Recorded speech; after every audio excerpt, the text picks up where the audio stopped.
শুনছিলেন আকাশবাণী কলকাতা কেন্দ্রের স্থানীয় বাংলা সংবাদ। আকাশবাণী শান্তিনিকেতন।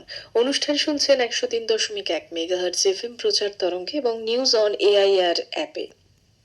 এখন বাইরে থেকে রেকর্ড করে আনা একটি বিশেষ অনুষ্ঠান, সঞ্চালনায় রিয়া চট্টোপাধ্যায়।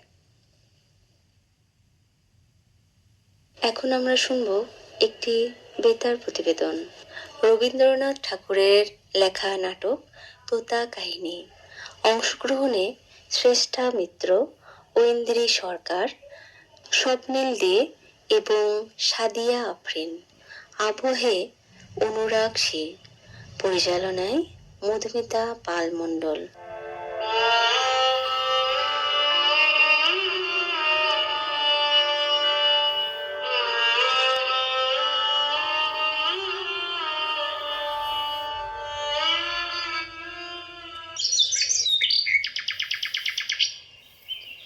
একটি ছিল পাখি, সে ছিল মূর্খ।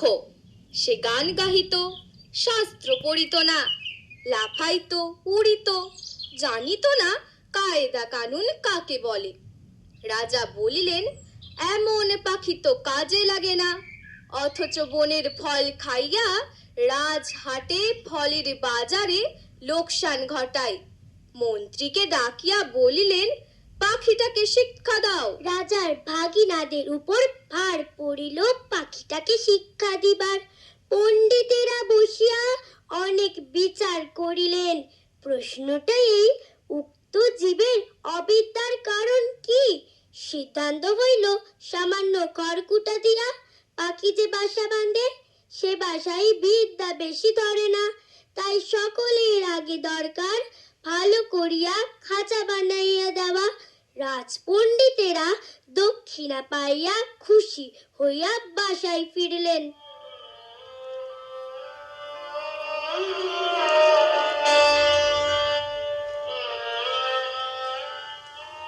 শ্যাকরা বসিল সোনার খাঁচা বানাইতে। খাঁচাটা হইল এমন আশ্চর্য যে দেখিবার জন্য দেশ বিদেশের লোক ঝুঁকিয়া পড়িল। কেহ বলে শিক্ষার একেবারে হদ্দমদ্দ, কেহ বলে শিক্ষা যদি নাও হয়, খাঁচা তো হইল, পাখির কি কপাল। শ্যাকরা থলি বোঝাই করিয়া বকশিস পাইল।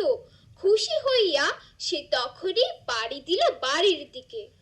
পণ্ডিত বসিলেন পাখিকে বিদ্যা শিখাইতে। নস্য লইয়া বলিলেন, অল্প পুঁথির কর্ম নয়। ভাগিনা তখন পুঁথি লিখকদের তলব করিলেন। তারা পুঁথির নকল করিয়া এবং নকলের নকল করিয়া পর্বত প্রমাণ করিয়া তুলিল। যে দেখিল সেই বলিল, সাবাস, বিদ্যার ধরে না। লিপিকরের দল পারিতোষিক লইল বলদ বোঝাই করিয়া। তখনই ঘরের দিকে দৌড় দিল। তাদের সংসারে আর টানাটানি রহিল না। অনেক দামের খাঁচাটার জন্য ভাগিনাদের খবরদারির সীমা নাই। মেরামত তো লাগিয়াই আছে। তারপরে ঝাড়া মোছা পালিশ করার ঘটা দেখিয়া সকলেই বলিল, উন্নতি হইতেছে।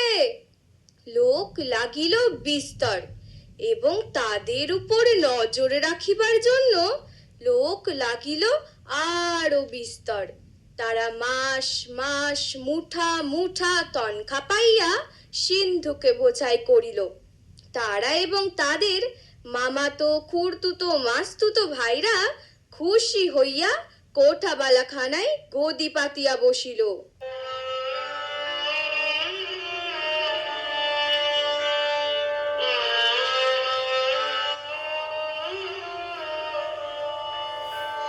সংসারে অন্য অভাব অনেক আছে, কেবল নিন্দুক আছে যথেষ্ট। তারা বলিল, খাঁচাটার উন্নতি হইতেছে, কিন্তু পাখিটার খবর কেহ রাখে না। কথাটা রাজার কানে গেল। তিনি ভাগিনাকে ডাকিয়া বলিলেন, ভাগিনা, একই কথা শুনি। ভাগিনা বলিল, মহারাজ, সত্য কথা যদি শুনিবেন তবে ডাকুন শ্যাকরাদের, পণ্ডিতদের, লিপিকরদের ডাকুন, যারা তারা মেরামত করে এবং মেরামত তদারক করিয়া বেড়ায়। নিন্দুকগুলো খাইতে পায় না বলিয়াই মন্দ কথা বলে। জবাব শুনিয়া রাজা অবস্থাটা পরিষ্কার বুঝিলেন, আর তখনই ভাগিনার গলায় সোনার হার চড়িল। শিক্ষা যে কি ভয়ঙ্কর তেজে চলিতেছে। রাজার ইচ্ছা হইল স্বয়ং দেখিবেন। একদিন তাই পাত্র মিত্র অমাত্য লইয়া শিক্ষাশালায় তিনি স্বয়ং আসিয়া উপস্থিত। দেউলির কাছে অমনি বাজিল শাঁখ, ঘণ্টা, ঢাক, ঢোল, কারা না কারা, তুড়ি, ভেড়ি, দামামা, কাশি, বাঁশি, কাঁসর খোল, করতাল, মৃদঙ্গ, জগঝম্প। পণ্ডিতেরা গলা ছাড়িয়া টিকি নাড়িয়া মন্ত্র পাঠে লাগিলেন। মিস্ত্রি, মজুর, শ্যাকরা, লিপিকর, তদারক নবিশ আর মামাতো, পিস্তুত, খুড়তুত এবং মাস্তুত ভাই জয়ধ্বনি তুলিল। ভাগিনা বলিল, মহারাজ কাণ্ডটা দেখিতেছেন? মহারাজ বলিলেন, আশ্চর্য, শব্দ কম নয়। ভাগিনা বলিল, শুধু শব্দ নয়, পিছনে অর্থও কম নাই। রাজা খুশি হইয়া দেউড়ি পার হইয়া যেই হাতিতে উঠিবেন, এমন সময় নিন্দুক ছিল ঝোপের মধ্যে গা ঢাকা দিয়া। সে বলিয়া উঠিল, মহারাজ পাখিটাকে দেখিয়াছেন কি? রাজার চমক লাগিল, বলিলেন, ওই যা, মনে তো ছিল না, পাখিটাকে দেখা হয় নাই। ফিরিয়া আসিয়া পণ্ডিতকে বলিলেন, পাখিকে তোমরা কেমন শেখাও, তার কায়দাটা দেখা চাই। দেখা হইল, দেখিয়া বড় খুশি। কায়দাটা পাখিটার চেয়ে এত বেশি বড় যে পাখিটাকে দেখাই যায় না। মনে হয় তাকে না দেখিলেও চলে। রাজা বুঝিলেন আয়োজনের ত্রুটি নাই। খাঁচায় দানা নাই, পানি নাই, কেবল রাশি রাশি পুঁথি হইতে রাশি রাশি পাতা ছিঁড়িয়া কলমের ডগা দিয়া পাখির মুখের মধ্যে ঠাসা হইতেছে। গান তো বন্ধই, চিৎকার করিবার ফাঁকটুকু পর্যন্ত বোঝা, দেখিলে শরীরে রোমাঞ্চ হয়। এবারে রাজা হাতিতে চড়িবার সময় কানমলা সর্দারকে বলিয়া দিলেন, নিন্দুকের যেন আচ্ছা করিয়া কান মলিয়া দেওয়া হয়। পাখিটা দিনে দিনে ভদ্র দস্তুর মতো আত্মরা হইয়া আসিল। অভিভাবকেরা বুঝিল বেশ আশাজনক, তবু স্বভাব তো সে সকাল বেলার আলোর দিকে পাখি চায় আর অন্যায় রকমের পাকা চটপট করে। এমনকি একদিন দেখা যায় সে তার রোগা ঠোঁট দিয়া খাঁচার শলা কাটিবার চেষ্টায় আছে। কোতোয়াল বলিল, এ কি বেয়াদবি! তখন শিক্ষা মহালে হাপড় হাতুড়ি আগুন লইয়া কামার আসিয়া হাজির। কি দমাদ্দম পিটানি! লোহার শিকল তৈরি হইল, পাখির ডানাও গেল কাটা।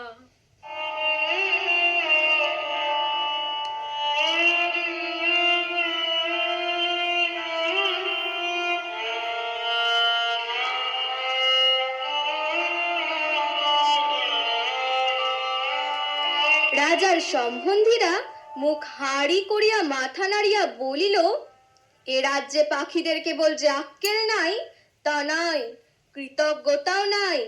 তখন পণ্ডিতেরা এক হাতে কলম এক হাতে সরকি লইয়া এমনি কাণ্ড করিল যাকে বলে শিক্ষা। কামারের পশার বাড়িয়া কামার গিন্নির গায়ে সোনাদানা চড়িল এবং কোতোয়ালির হুঁশিয়ারি দেখিয়া রাজা তাকে শিরোপা দিলেন। পাখিটা মরিল।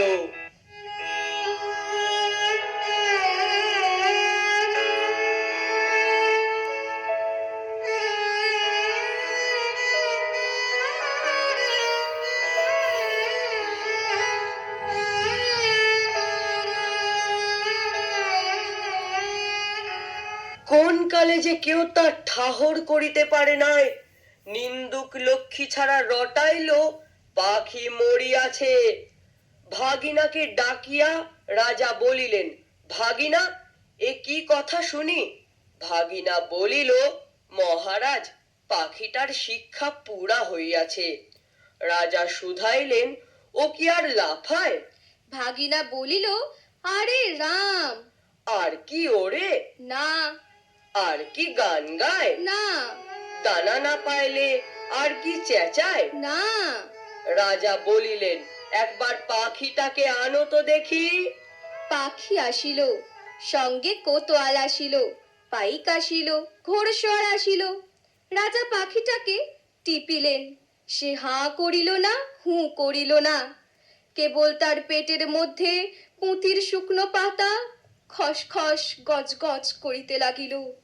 বাহিরে নববসন্তের দক্ষিণ হাওয়ায় কিশলয়গুলি দীর্ঘ নিঃশ্বাসে মুকুলিত বনের আকাশ আকুল করিয়া দিল।